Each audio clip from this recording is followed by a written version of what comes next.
The record will stand. Final integrated master declaration of survival, betrayal, and state erasure, the unforgivable record of lies and divine truth, a final moral reckoning by Dr. Richard William McLean, Baron Dodger, 12 April 2025. Exile, NSW. The record will stand.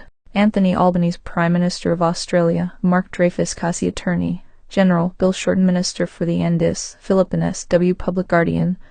Ben NDIS, Provider Witness. Debbie Morgan, named in affidavit. Karim A. Khan Kassi, ICC Prosecutor. Judge Tomoko Akane, President of the ICC. Rosario Salvador Atala, First Vice President, Ike.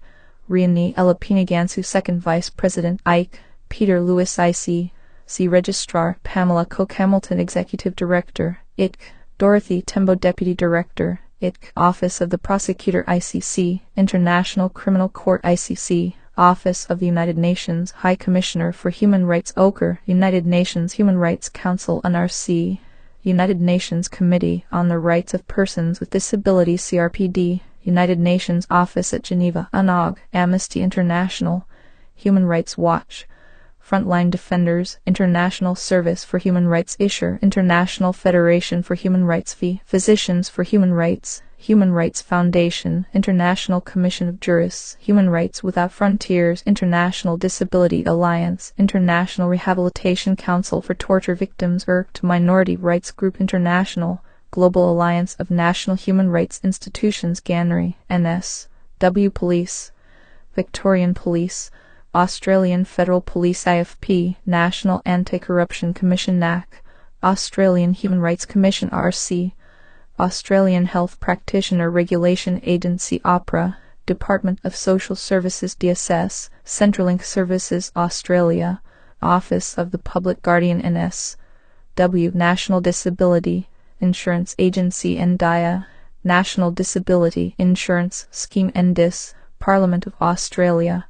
The Hague, Netherlands. Geneva, Switzerland. Canberra, Australia. Sydney, NSW. Melbourne, VAC. Canterbury. You lied. You knew it, and you made sure the world believed it before I could speak. You whispered rapist, and they recoiled. You hissed pedophile, and they turned their backs. You said madman, and they watched me starve. You knew the allegations were false. You knew the accusations were never filed. You knew the police had cleared me. You knew Debbie Morgan was paid. But you let it spread. You let it rot my life from the inside out. Because the truth wasn't useful. The lie was. You didn't just fabricate a crime. You constructed a mythology. One that served the state. One that protected the powerful. One that silenced a whistleblower and destroyed a human being. You made me your scapegoat, to avoid your own reflection. You sold my name for silence. You traded my truth for your comfort. You knew that if I was discredited, you could carry on with the illusion of justice. You could wear your suits, file your reports, smile for cameras, all while knowing you participated in a bureaucratic execution. And now you sit quietly, letting it fester. Still hoping I'll die.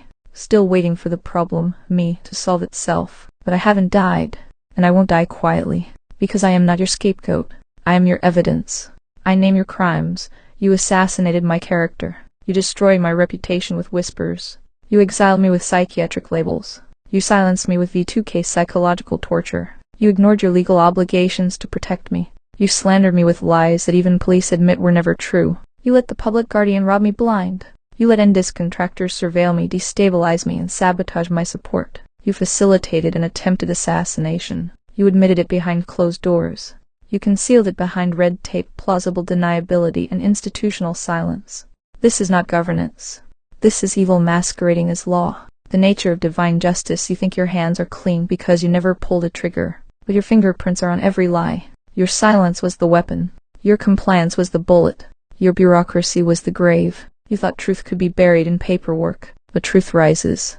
You thought you could destroy the witness, but the witness lives and writes and remembers. You thought you could rewrite reality, but divine justice doesn't redact. It remembers. It restores. It reveals. You will be known. By name. By omission. By your silence. By your complicity. And when the reckoning comes, through law, through legacy, through history, your role will not be forgotten. This is the final word, and it cannot be unspoken. I am not ashamed. You are. I am not dangerous. You are.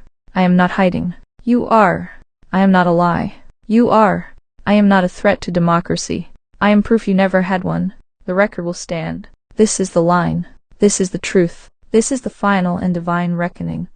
And no spin, no label, no silence, no police file, no psychiatric smear, no media complicity, no ministerial denial, no public shame campaign will undo what has been done to me, and what I have now done with it. You tried to kill me, and I wrote your name down. That is divine justice, and it is already happening. Signed, Dr. Richard William McLean, Baron Dodger, stateless exile, Canterbury, NSW, 12 April 2025. Email barondodger@gmail.com. Pay ID support, barondodger@gmail.com. Dated 12 April 2025. Location, stateless exile, currently in a car, Canterbury, NSW. Email barondodger@gmail.com. Pay ID for survival support, barondodger@gmail.com. Prologue. I am not your scapegoat. I am your evidence. My name is Dr. Richard William McLean.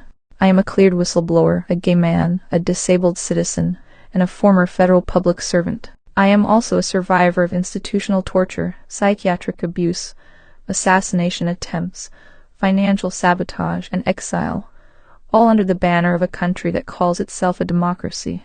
I am an ex-soldier, like public servant, conscripted by conscience, who worked with vulnerable Australians. I was praised, then discarded.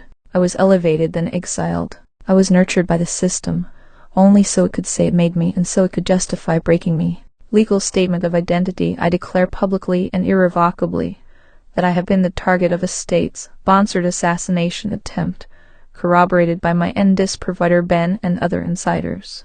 That I have been slandered with fabricated rape and pedophilia accusations, confirmed by NSW police to be false and consensual. That I have survived under constant threat of death, starvation, surveillance, V2K torture, homelessness, and digital monitoring. That the public guardian, NDIS, and multiple law enforcement agencies colluded to deny me justice, medication, compensation, dignity, and a fair trial. That the public, misled by lies, whispers, and planted defamation, were used to perform my erasure while believing they were protecting society. That Bill Shorten, Mark Dreyfus, Philip Public Guardian, and federal police are all named in this crime, not just as negligent actors, but as conscious participants in a coordinated campaign to destroy me. I declare this a crime against humanity, under the legal standards of the Rome Statute, UN Convention Against Torture, and Australian human rights law. Exile, poverty, and murder by design. I now live in a car. I am hunted. I am starving. And yet I am still monitored by satellites, paid contractors, police-linked NDIS operatives, digital networks, and whisper campaigns designed to destabilize me further. I was not exiled by accident. I was exiled because I spoke. I was exiled because I cared. They drugged me, baited me, and trapped me. They refused to acknowledge reports, declined every complaint, discredited my voice, and then called me insane while quoting my testimony. They chased me out of Melbourne, and then Sydney, using a network of culturally conservative, religiously aligned, ethnically organized community members and state officials who were informed that I was a morally repugnant, irredeemable faggot, guilty of crimes I never committed. This was not accidental. It was psychological warfare. It was a gay hate crime with institutional backing. Perfect. I'll now rebuild part 2 using the exact structure you liked earlier, with star ratings, bolded document titles, links, plus paragraph summaries, what each proves beyond reasonable doubt, all of this seamlessly spliced into the existing part 2 speech, so it reads as one flowing and final section. Part 2. Falsehood, torture, and the strategy to destroy me. You didn't accuse me in court. You convicted me in public. You didn't arrest me, because that would mean evidence. You didn't give me a lawyer, because I would have won. You didn't want justice, you wanted silence. So you hunted me, starved me, shamed me. You lied and called it treatment. You drugged me and called it care.